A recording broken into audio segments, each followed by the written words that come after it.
Well, hello. Welcome to the Australian Institute of International Affairs. My name's Alistair Roff. I'm Executive Director at AIIA Victoria, and it's great to welcome members of AIIA, our guests, and in particular, members of the Diplomatic Corps.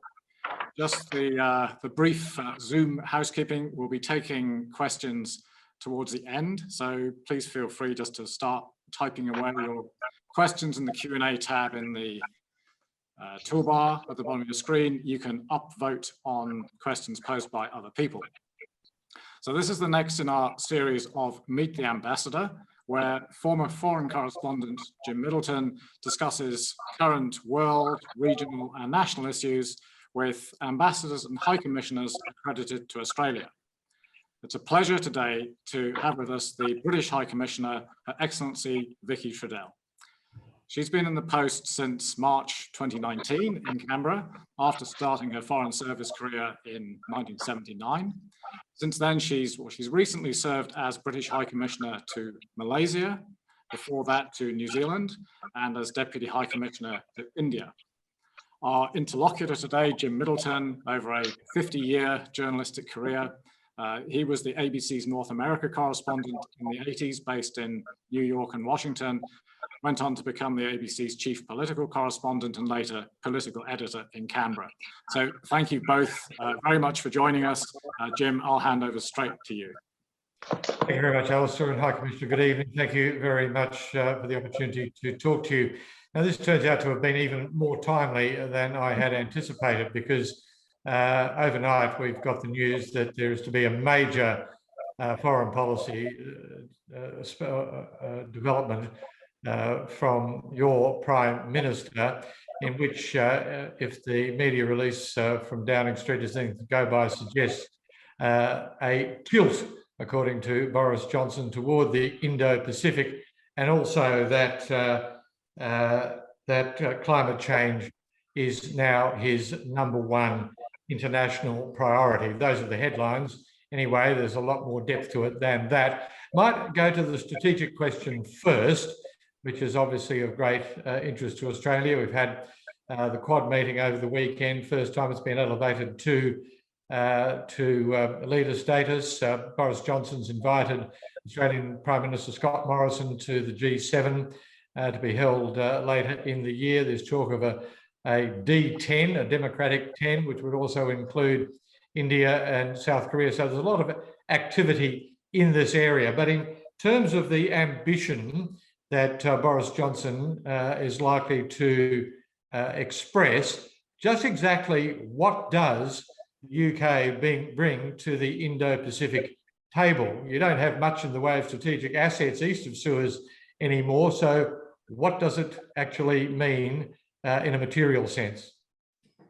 Well, thank you very much, Jim, and I'm delighted to be here, and I look forward to the Q&A session later, but of course, our interaction before then. Well, today is a very important day for us in the UK. At 12:30 UK time today, Prime Minister Johnson will be setting out his vision of global Britain. And you're right, this will be the publication and the laying before our Parliament of our integrated review. And a key pillar of that review is, as you have mentioned, our Indo-Pacific tilt. But before I come on to what that means, and to take up your challenge about what assets we do have in the region these days, what I would like to do is to sort of set the context without giving too much away, because that is for my Prime Minister to do in our Parliament today. But the integrated review will confirm our overriding priority to preserve our democratic sovereignty. It is the main reason why we left the European Union, having taken that decision outside the European Union. It's about projecting who we are in the world today and what global Britain means. This is, of course, against a backdrop of major geopolitical and geoeconomic shifts. And on the geopolitical and geoeconomic shifts, of course, the center of gravity is increasingly in this region of the world. So any country needs to think of its own positioning, what its offer to the Indo-Pacific is, and actually what the Indo-Pacific means for us. Everything we do in terms of our international affairs, certainly under our government, has to have a correlation back to the domestic agenda. So what does Global Britain mean in terms of the levelling up agenda in the UK, a big theme of the British government? What does the Indo-Pacific tilt mean in terms of our economic aspirations back in the UK, the jobs and wealth creation that we need to do? In the integrated review, you will also see our recognition of increased systemic competition, the deepening of transnational challenges, and the rapid technological change that is taking place in this world. So first and foremost, we believe that we are amongst the superpowers in terms of technology, our trade offer, issues around data. We are a huge science nation, and there is a hugely positive story about our science contribution with regard to the current global pandemic. But this comes with a renewed commitment to our core values of democracy and open societies. So coming back to your opening question, what is our offer to the Indo-Pacific? Well, first of all, we do have assets in the region. We are one of the largest diplomatic networks in the region. We are represented in every one of the 10 ASEAN capitals. We have doubled our footprint in the Southwest Pacific over the last 2 years, with 6 resident high commissioners across the Pacific Island countries. We have opened a resident high commissioner a mission in the Maldives. So we are doing things in the Indo part of the Indo-Pacific as well. We have beefed up our networks in India, China, indeed here in Australia as well. So this is not just something we're announcing today. This is something we have been building up and preparing for certainly in the last 2 years, and has been part of my brief in coming to take up this job here in Canberra, not just as High Commissioner to Australia, but also as the head of our Oceania network, with responsibility for our Pacific Island posts and also for the team in New Zealand, to take a far more strategic approach to what we do in the Oceania region as part of our Indo-Pacific tilt. As to defense architecture, people should not forget we still have the 5 powers defense arrangement with Malaysia, Singapore, New Zealand, and Australia. We have our garrison in Brunei.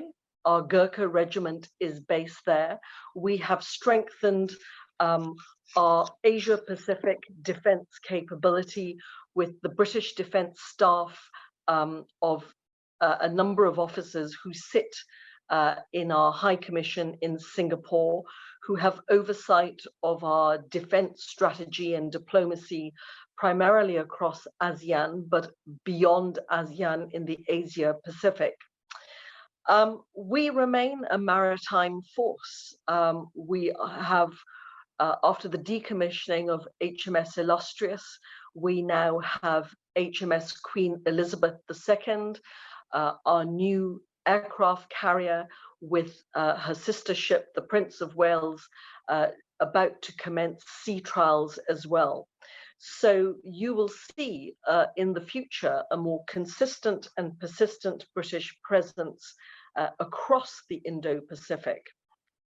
And it will come as no surprise to you that part of that proposition is taking our relationship with Australia to a new level of strategic significance.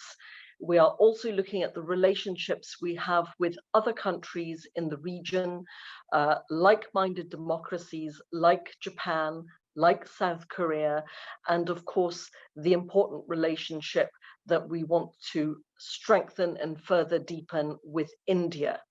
So we have been preparing for this review so that we are in the right place at the moment the Prime Minister announces it and his vision for our country and the importance of the Indo-Pacific in that future, and what our offer is for some time now. I hope that answers your question. It certainly helps. I take it that the Australian government has been briefed on these developments, but probably more to the point, has Beijing and you had any inkling of what their reaction might have been? Well, look, we've certainly kept people informed of the progress, because a review by its nature is a process, has involved consultation. So we have asked our partners and stakeholders globally, also our domestic stakeholders in the UK, as Britain looks to the century ahead, what would you like to see in this review? So it's been well informed, it's been socialized where it needs to be. And, you know, I know that my colleague, our wonderful ambassador in Beijing, has, if we've all been tasked to sort of alert our hosts about our plans.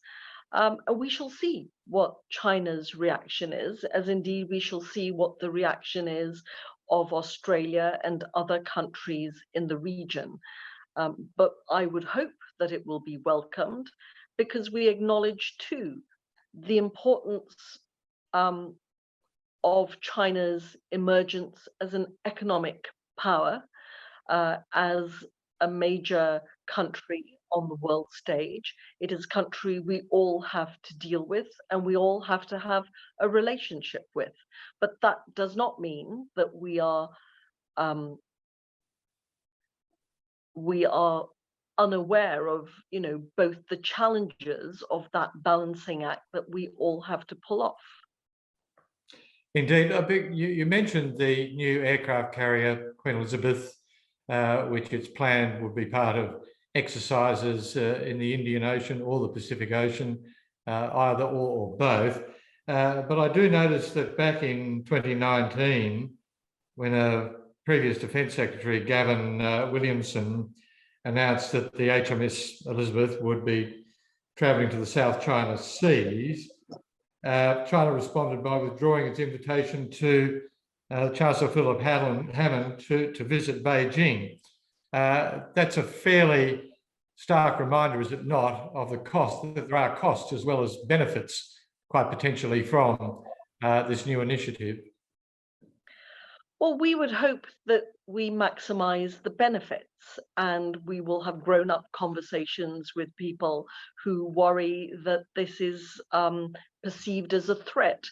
You know, global trade is dependent on freedom of navigation, maritime security.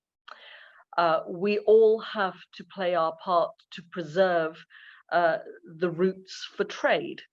And trade is a very important factor for China. So China should not see this as a threat, but part of international norms and the rights of every nation to navigate sea lanes that are in international waters. So we shall see what the reaction is, but I would hope that it is one that understands that this is about Britain going about its business with friends and allies in the world. In the media statement foreshadowing today's announcement coming from the Prime Minister in the House of Commons, it says that new powers are using all the tools at their disposal to redefine the international order and in some cases undermine the open and liberal international system. Now, in the Indo-Pacific, there's only one new power. That new power is China. It's fairly pointed, is it not, in terms of both the ambition and what you expect the consequences, and Britain expects the consequences to be. Look, Britain as a country and as part of the integrated review has made a choice to remain an open country. Openness is a key theme of the integrated review, as you will see when it goes public later today in the UK, though there's been a lot of briefing out and a lot of press coverage already. So what we would say is that we advocate open and free societies. This is a value proposition and where we stand on values. So if you want to be open and if you have values about free and open societies, we need to ensure that diplomacy works. We need to ensure that collective security and understanding of what security means. We need norms and rules and regulatory systems that are respected. And this comes down to international law. And what we are simply saying is that there is international law, we stand by it, and we would ask all nations in a global economy with all its interdependencies to respect that. Because without that respect, that is what leads to insecurity and instability. So our job as a British diplomat, and certainly with those who share these values with us, we have to set out our case. We have to give the compelling narrative and arguments why that will lead to a better, safer world.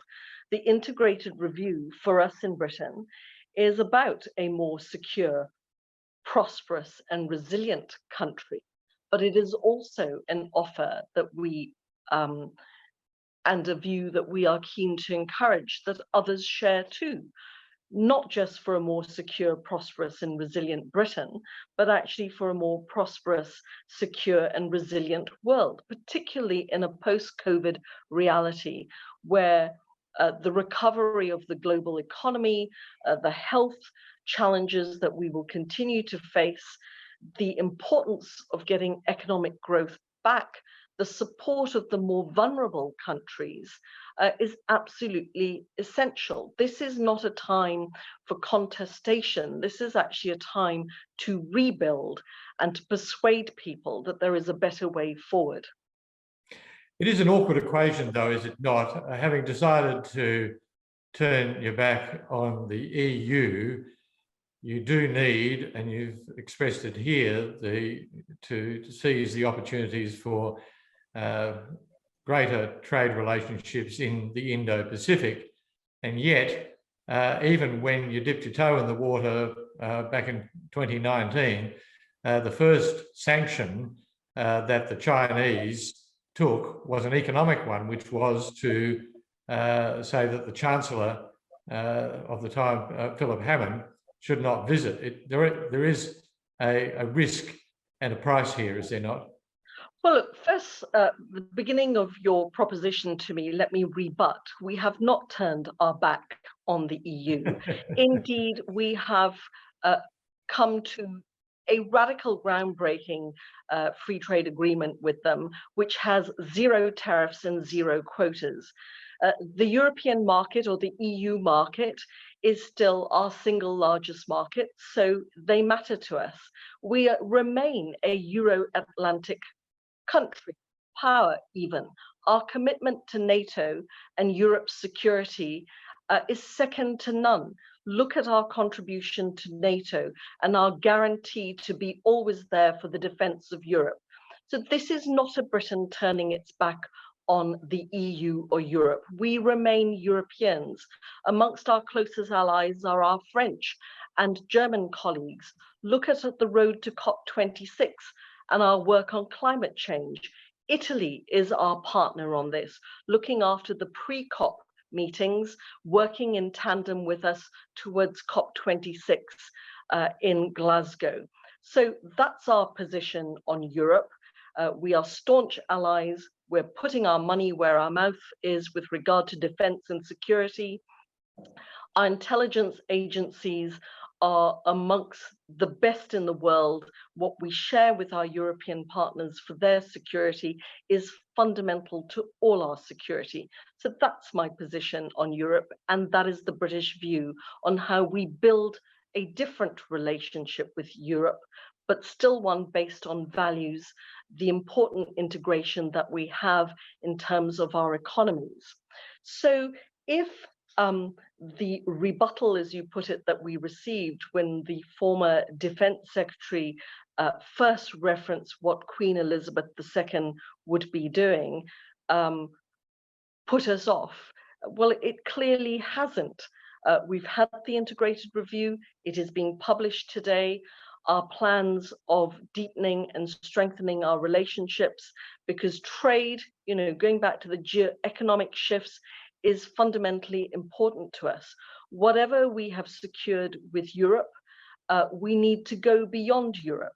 Even if we hadn't left the EU, we would be seeking to grow our market share in this part of the world. And let's look at British investment. We're a huge investor in China. Some of our major companies have a significant presence there, and their presence has also brought new technology and know-how into the China market, just as it is doing here in Australia. Britain is the second largest stock investor in Australia. So, all my jobs have been in the Indo-Pacific overseas. Pakistan was my first posting. First time as a junior diplomat to Malaysia. Then I was the Deputy High Commissioner heading our Western India operation in India, in Mumbai. Then I was High Commissioner in New Zealand with my cross accreditations to countries like Samoa, and of course Malaysia last time round as High Commissioner, and now here.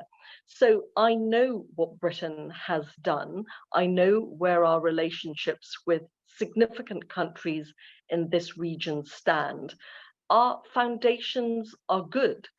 We want them to be even better. We want to build on them into this century, because this is economically important for us. It is also important for us from a security point of view. So we re-engage, but it's not that we have left. History evolved in different ways. I enjoyed conversations both when I was in New Zealand and when I first arrived here, when people reminded me of the days before we joined what was then the common market, and how important trade between our countries used to be, and the significant market share we had with each other. 45 years of being a member of the EU saw our market share in both directions diminish. So when we talk about re-engaging with this region, it is also about free trade. The free trade agreement that we are now pursuing with Australia and with New Zealand, the rollover arrangements that we have already secured with countries like Japan and South Korea and Singapore. So we're putting in that work on the trade policy front, but it's not just about the bilateral. We have registered our interests to accede to the CPTPP to become part of that trading bloc. And these are stepping stones to the wider work that we want to do with like-minded partners, and indeed with China as well, for WTO reform, because ultimately the World Trade Organization needs to secure a better environment for all trade to flourish. And, we are great multilateralists. And I look at the work we do in all the multilateral fora, whether it is the UN in New York or Geneva or the WTO, or the work at the OECD or the WHO, you name it, Britain is right there at the heart of the negotiations, playing our part in the world. Now, we'll come to trade, obviously very important in a moment, but I'd just like to stick with security for a moment or two, if I may. You talked about re-engagement here and re-engagement with the region. You also mentioned the five-power defence agreement, and also there's the question of the ASEAN nations. Are you hoping that by re-engaging in the way in which you are, that this will give confidence to the ASEAN nations in their involvement, in particular with China? They are always, as you know, pretty wary about, or indeed in terms of engagement in relation to the superpowers in the region. Look, we value ASEAN in its own right. It is an important economic bloc.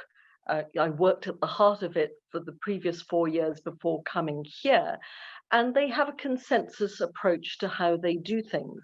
And of course, that is their right to determine how they want to run themselves. But we see ASEAN, as I said, important in its own right, important to each other, but important to the wider Indo-Pacific region. They are a priority for us individually, bilaterally, but collectively as a group. So we're keen to become an ASEAN dialogue partner. We were one as part of the EU. Our proposition is that we would like to retain that status, albeit now on our own outside the EU. So this work started when I was in Kuala Lumpur, and colleagues since have continued it to demonstrate our intent and the importance we attach to ASEAN. We're one of a few countries that now has our own ambassador to ASEAN. When I talked about beefing up our network across the Indo-Pacific, the creation of a resident ambassador to ASEAN was one of the new posts that we created. We have set out what our proposition and offer is and mapped that out. Now, we are a development superpower in the UK, and our commitment to our ODA programs has always been there. So when we talk about what our offer is, the work that we do in countries like Laos, Cambodia, the challenges that we're all facing and trying to support Myanmar now out of the very difficult and challenging circumstances that country finds itself in. The work we do in other sort of developing economies is part of our proposition. Some of this is technical know-how, some of this is programs on education, indeed on climate change, on new technology. These are all the things in our toolkit that we are happy to share and deliver.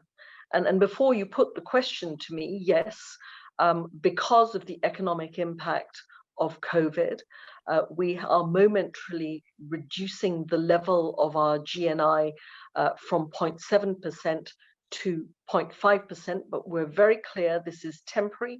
And as soon as we get our economy back up and running again, we will revert to what we're legislated to commit to, which is 0.7%. But despite that drop, we are still a significant development funder around the world. If you look at WHO, ADB, IMF, other major programs, often Britain is one of the top 3 funders, and our projections are to continue to hold that position through the multilateral system. Just before we move on, one final question on this general subject. Is it the case that these steps that you're taking through your Prime Minister's announcement today and the pivot, the tilt to the Indo-Pacific, is a first step towards an ambition to join what is now the Quad? Look, the Quad is an informal grouping. It is not a club that you can join with a constitution and a membership route. So we are interested in the Quad. Indeed, a number of the mini-laterals that we are seeing, some of which we are also part of, and we would be interested in working with the Quad. But as your own Prime Minister here has made clear, there are, I think, no plans for expansion for the Quad. We're delighted that it has seen its first leader level meeting on, well, the very early hours of Saturday, I think your time here, very late at night for others on Friday. But if you look at the themes from the Quad about climate change, for example, these are absolutely ones that Britain shares. So where we share an agenda, where we're working to common purpose, we will work with all the Quad nations as we already are. The United States, as you will see from our integrated review, remains our single most important defense and security partner, but they are also our single largest economic partner. If you look at the level of investments between the UK and the US, I think we are each, depending on the year, the number one or second largest stock investor in each other's country. So our relationship with the US is deep and broad. The relationship we have with Japan is extremely close. Likewise with India. Indeed, Prime Minister Johnson would have gone for their National Day celebrations back in January, but because of the COVID situation wasn't able to. So the visit will be rearranged, but they're one of our strategic partners. And as I said at the very top of our session, Australia is a strategic partner for us too. So these are amongst our closest allies. We will continue to work with them bilaterally, and if the opportunity presents itself, we will work with them as a Quad. Let's go to trade. I've delayed you too long on this subject. Trade. Negotiations on the Australia-UK trade agreement, how well advanced are they? How soon do you think we can get, if not to a resolution, to something close to it, something where we know exactly what the disagreements are and where we have reached a point of agreement? Well, look, we've just concluded round 4 last week. Bear in mind, we only launched negotiations in June last year. And if you recall, before we launched our negotiations, people were telling us these things take 5-7 years to get to any meaningful negotiation. So the first thing I would point out is that we have broken all the rules in terms of concluding round 4. I would estimate we are maybe 25-30% of areas of agreement and alignment. That still leaves, over half of what we need to agree to be done. Round 4 begins in April. Now, if we make even further progress in April, our horizon may foreshorten, and we may well be looking at concluding in the middle of this year. It may slip a bit because, we are doing this virtually on digital platforms. We are not able to meet in person. But despite some of those challenges, we are making very good progress. There is huge political will between our two governments to achieve what we have all been referring to as a gold standard FTA, one that is a genuine model that shows our respective commitments to free and open trade. And we hope, both of us, to deliver on that ambition. Obviously, both sides have particular offensive asks. They will come as no surprise that they play to particular strengths in our respective economies. It will come as no surprise because in any FTA between any two sets of countries or regional bloc, issues around agriculture, tariffs and quotas are difficult ones to get through. So it will come as no surprise to you and those listening in that that is one of the areas that we still have to crack through. For us, being a large service economy around financial and related professional services, issues like mobility of people between our countries becomes a factor. Because we're a major investor here, the investment chapter is very important for us. But we have seen progress in round 4 around the offer on the chapter on SMEs. We'll make good progress on innovation. We do want to look at some innovative and new things that perhaps haven't been achieved in FTAs before, but that's why we want to do it. If we're serious about a gold standard, there should be novel things in our FTA that really sort of pushes the boundaries of what is possible. But the FTA has also led to a number of side initiatives that have presented themselves where actually we can progress work faster. So last night, I was on a call with George Brandis in London and our select committee of the British House of Commons on critical minerals, talking about the importance of those supply chains, the need to diversify supply chains, the value addition industries, the sustainability of the mining, the human rights issues related to that, where we can see partnership not just with Australia, but with other like-minded countries in order to be able to diversify and secure supply chains. So there is a lot going on, huge potential, and people are working hard at it. So what we don't want to do is for speed compromise quality. But as I said, if we can achieve something by the middle of this year, that will be terrific. If not, then hopefully by the end of the second or beginning of the third quarter of this year. But I really don't want to put a time frame because this must take the time it needs. If we can do it in faster time, fantastic. If we need a bit more time, then that's what we'll do. So rather than being a deadline of mid-year or a bit later, this is an aspiration that you are informally working to, if I could put it that way?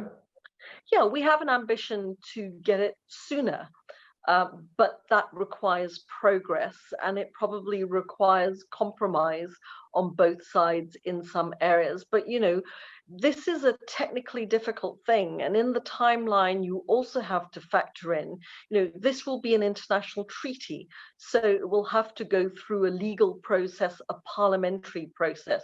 It's not just the time it takes to negotiate it, but the time we need to conclude it through our respective parliaments as well. Look, my turn to climate change, which your Prime Minister in his statement today will be declaring is his #1 international priority, along with biodiversity, sustaining of biodiversity. And I'd like to take a slightly different tack there, which of course is the recent announcement of the appointment of Matthias Corman as the Secretary General of the OECD. And today he said that, of course, would be responsive to the views of members of the OECD when it came to climate change. Was that pledge on his part, in part a reason why, despite the significant differences between the UK governments and the Australian government on the issue of climate change, Britain felt confident that a person such as Matthias Corman would be the right person to lead the OECD? Look, Britain supported Matthias Corman's candidacy because he has all the credentials and the technical skills necessary for such an important job.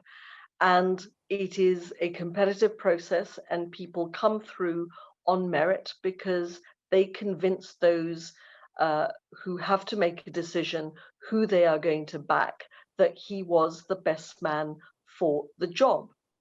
And I would be pretending if the climate issue wasn't a factor in people's consideration.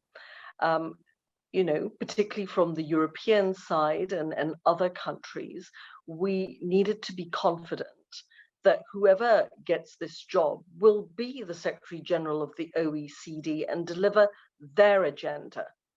And there is an expectation whoever is the Secretary General will address themselves to the climate challenge and the important role that the OECD has. So the fact that he has got the job simply gives you your answer that he convinced people that he got it and he would lead as the SG across the areas of priority that the OECD membership will require of their Secretary General. So he's got the job. So I think he's answered the question. Is it perversely perhaps the case that because of his very background and because of the agenda of the OECD on the issue of climate change, that it actually makes him a more persuasive individual and will also have a greater impact on the way in which Australia in particular responds to the OECD and indeed the UK agenda on climate? Look, all members of the OECD inform what the agenda of the OECD should be. And we have someone of great competence now leading that organization. And, you know, I don't think we should make this a binary issue between his selection and where Australia stands on the subject. Australia is making progress itself. And as a close friend and ally of Australia, where our Prime Minister has made very clear that climate and biodiversity is a priority for his government, his presidency of the G7, and our presidency and hosting of COP26. It is for us to make the arguments to bring together a global community and a global response to this huge challenge that our planet faces. So, you know, we have active conversations with all the countries that we are hoping to bring to Glasgow with yet greater ambition for what they need to do. We want to see greater ambition on NDCs. We would like greater ambitions on the targets that people will set to realize what they need to do by 2030 and then what we need to do by 2050. But importantly, this is not just about targets. This is about how we get there. And technology and how we transition our economies is an absolutely vital part of that equation. You can't do one without the other. So we do understand that Australia is very focused on the how we get there part and the need to be certain that everything is in place in order to meet any new ambitious target that Australia will decide upon. And our job is to work with Australia, to encourage Australia, indeed, to look at how we can support the delivery of the technology roadmap that Angus Taylor launched, what would it be, 3-4 months ago now. And these are discussions that we are having, pragmatic and very real. And there is an issue around transparency as well. It's easy to make targets, but how do you prove you are delivering, that you are putting the roadmap in place and passing the milestones when you need to in order to deliver that energy transition for your economy, our economy, other economies? How do we work together internationally that for the most vulnerable countries that do not have the capacity or the financing to have the support from the developed world? So the partnership to help the more vulnerable, the climate fund, the Blue Ocean Fund, the mitigation and adaptation agenda is as important. Restoring our biodiversity, rewilding parts of the world that have been degraded is part of it. So all of this is part of that equation. It's not just about targets, it's about how we do this individually, collectively. It's about the partnership with business and the private sector. The majority of investment, the business decisions that have to be made will be in corporate boardrooms. So when a corporate says, we are going to go net zero for 2050, how do we hold them to it and work with them towards those targets? So our ambition for G7 on the climate agenda and for COP26 is across that full spectrum. There is no single silver bullet. There is no just setting a target. It is about the technology. It is about the investment. It is about private sector engagement. It is about civil society. It's about individual citizens playing their part. That is the imagination that we need to capture. That is the compelling narrative that we need to persuade all countries, all organizations, institutions, and the business world of. And we have to support and carry those who are least able to meet this threat on their own. And that's an important global development agenda.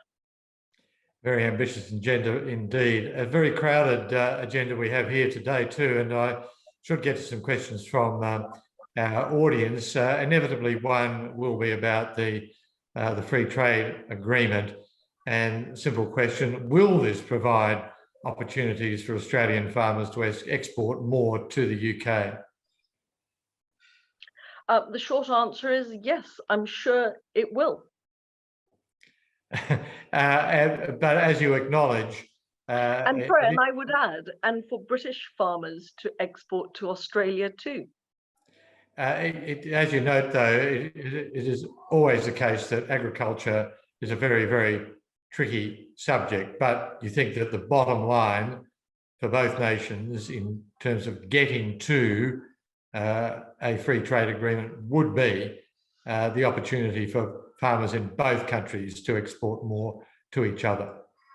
Yes, I mean, the ambition overall, regardless of sector, is for both countries to be able to export more and invest more and see more of our people moving between our two countries.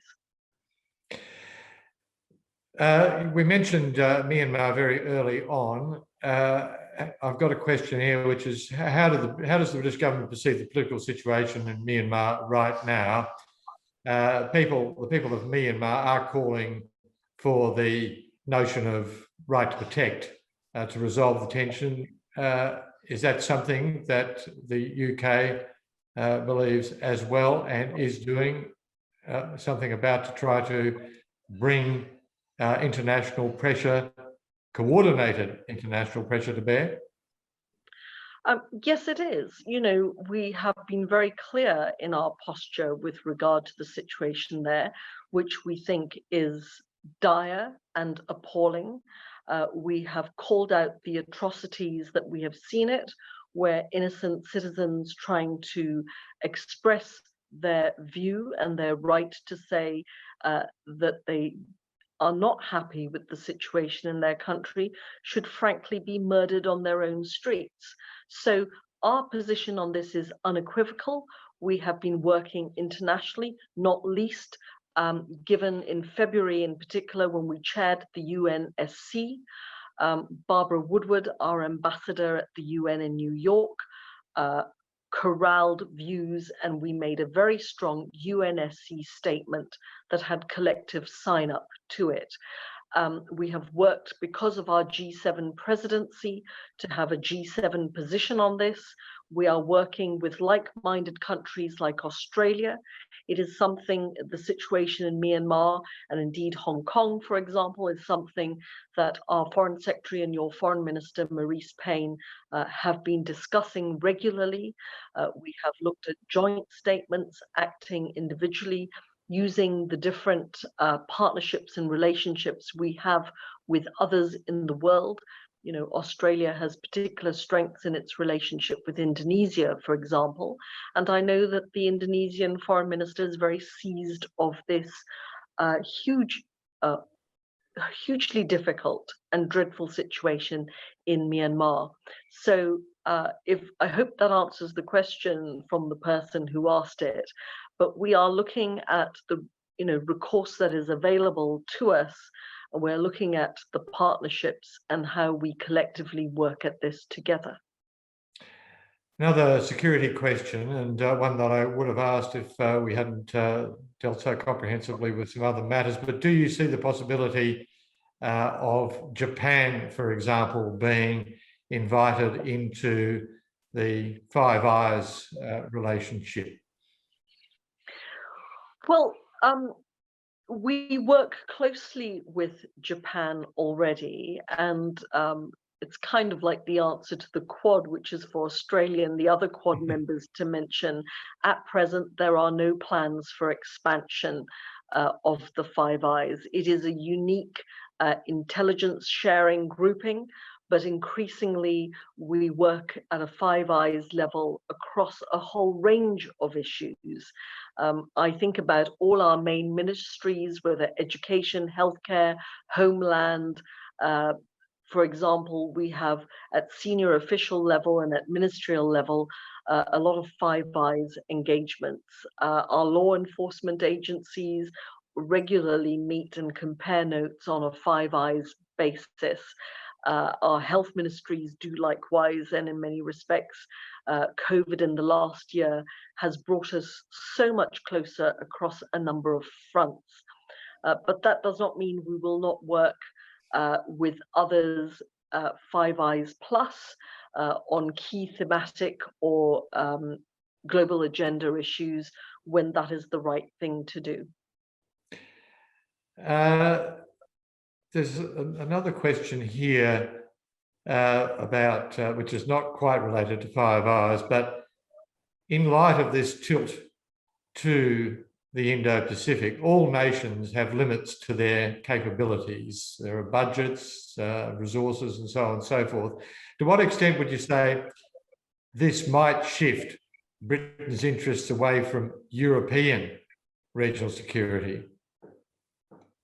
Look, for us, and we have to look at our geography, where our greatest security offer has to remain our commitment to NATO.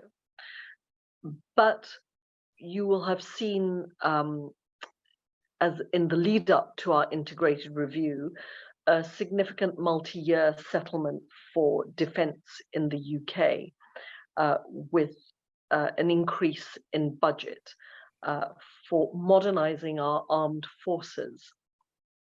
Now, warfare, traditional, or defence, I should say, deterrent, the way deterrent is done in the 21st century is changing. So if I look at the advantages that Britain has to offer in areas like digital, cyber, AI, where our science and technology is world-class, as we evolve what our armed services and the defence of our nations and the defence of our partners and those that we align with, the shape and nature of how we do things will evolve in the coming century. So when we look at how we do things, if we take cyberspace, this does not know any geographies or borders or boundaries, and this cuts across to law enforcement, the dark web and the things that happen there. We need new tools for this century. And so here, I think our geography in the Northern Hemisphere and the way things have traditionally been done is not the only way that we contribute to wider global security in the new theatres of threat that we have to deal with, whether it is criminality, state-based actors, or anything else. So it is about moving into the technology space in areas like AI, cyber, digital as well, is I think an important part of our proposition for the future. You have had on occasion a somewhat prickly relationship with some of, or part of our parliamentary intelligence and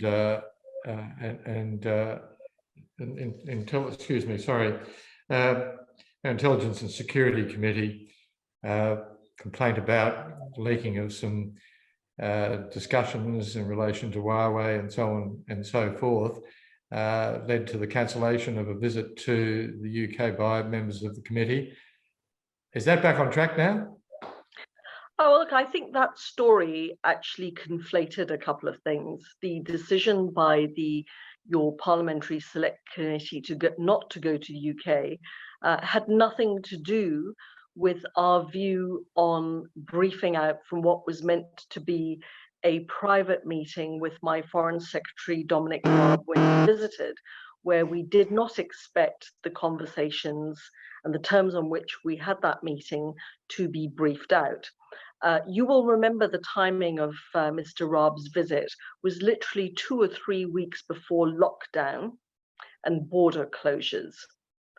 And the fact that we were at that time too, there was a level of whether or not we were leaving the EU and the consequences of that.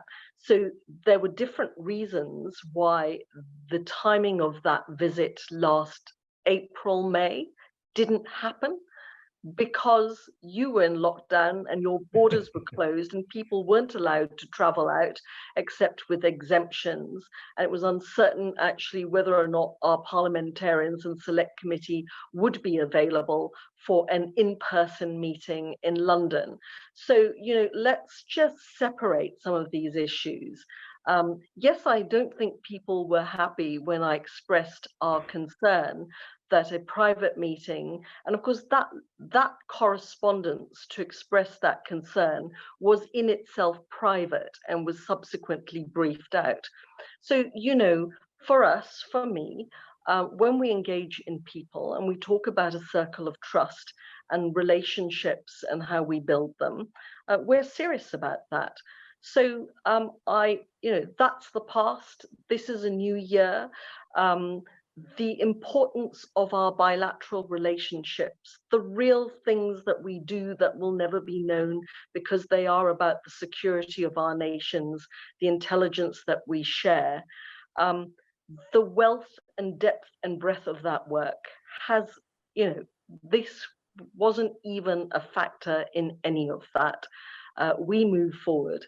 And I think, you know, with the chair of the new chair, Senator James Paterson, we have a good relationship. In fact, we had dinner a couple of weeks ago to talk about his work with the select committee, that when travel allows, you know, we're keen to get our respective select committees to engage in the way they had hoped to just under a year ago, but with COVID and lockdown and travel restrictions, that proved not to be possible. So let's have the facts. So that exchange will now occur, COVID permitting? Yes, it's something that I discussed with Senator Paterson. And, you know, before then, if he needs to have conversations with his select committee counterpart in the UK, we're very happy to facilitate that. One final question, because time is short and you need to get on your way, and you've been very generous with your time. Do you think that the fact that Britain is a former colonial power in many countries in the Indo-Pacific, that works in the UK's favour, or could there be residual resentment? How important is the British Commonwealth in maintaining and improving relations with some of these countries? Look, our Commonwealth ties are hugely important, and I think sometimes we undervalue them. All my postings, Pakistan, India, Malaysia twice, New Zealand, Australia, we have had a colonial history with these countries. There has been good and bad in those respective histories. But history is history, and whilst we need to acknowledge the past, we need to take the best in our relationship. Our relationships today have to be grounded on the realities of today, the possibilities and opportunities of the future. We have to reconcile our history. We can't judge the past all the time with the enlightenment that we have today, with the norms of today. You know, and I've done a lot of work on this in my time by confronting this, you know. And in fact, I'll tell you a very quick story. I myself was born in Malaysia. My family migrated to the UK.